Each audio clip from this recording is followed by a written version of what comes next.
buddy. Appreciate it, man. You know, Ontario has some of the best beef here in Canada. Second to Alberta. Filet mignon, ribeye, sirloin. What you want, they got it. And when quality is this good, I'm gonna teach you how to make these and take it to the next level to meet expectations.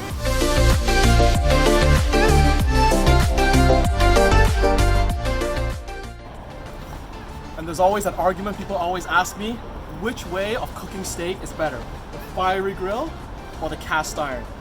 Now this is a very hardcore piece of bad boy. It's hard and it gives a nice sear. So what I'm gonna do is, it's on high heat right now, the grill. Let it bake for about 5 to 7 minutes. Check the steaks out. New York strip loin, fat just running along here. I'm just gonna season this very, very simply, right here. Drizzle some grapeseed oil on both steaks. Season generously with salt, black pepper, and garlic powder. Turn the steaks to the other side and do the same.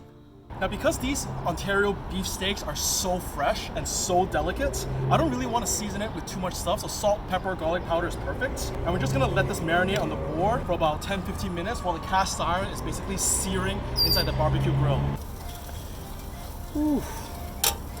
So right now this cast iron is really hot. We're gonna hear that nice sizzle. Look at how hot this pan is. It's 4 times hotter than direct heat. Listen. There you go.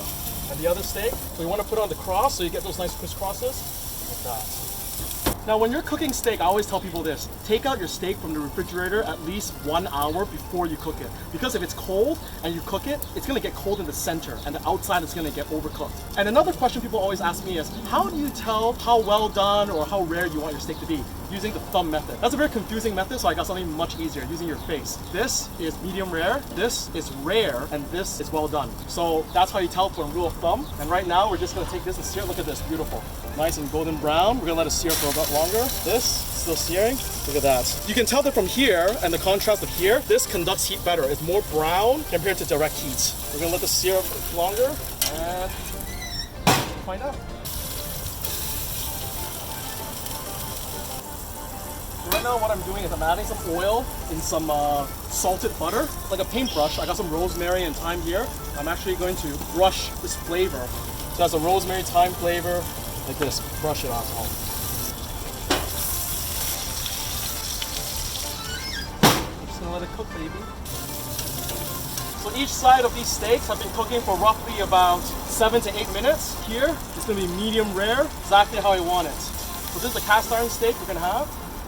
Let's just put on the board here, char marks of this steak, the barbecue grilled one. Now it's very important, do not cut into the steak when it's piping hot. If you cooked it for 7-8 minutes, let it rest for 7 to 8 minutes, same time. Let the juices redistribute, or else it's gonna be a piece of dry meat. You don't want that. So, look at that. This is the grilled one, medium rare. I'll cut it at an angle. Now we're gonna cut through the cast iron steak. Look at this. It's a little bit more cooked because it conducts heat better, but still nice, medium rare.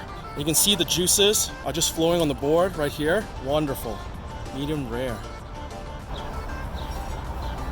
Wow, this is a thing of beauty. You know what? I definitely meet the expectations when steaks are high. Now we got the nice cast iron steak here. You can tell it's very nicely seared. A little bit more cooked. The grilled is actually nicely pink. Here is the cast iron. Not bad. And we're gonna try the grilled. A little more dry. I mean, because the grill doesn't really retain the moisture, it drips down on the grill, so a little bit drier. So cast iron or grill. You know what? It's the cast iron. I'm sorry.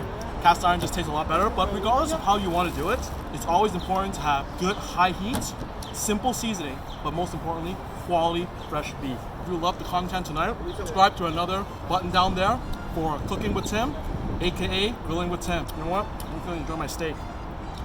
Peace.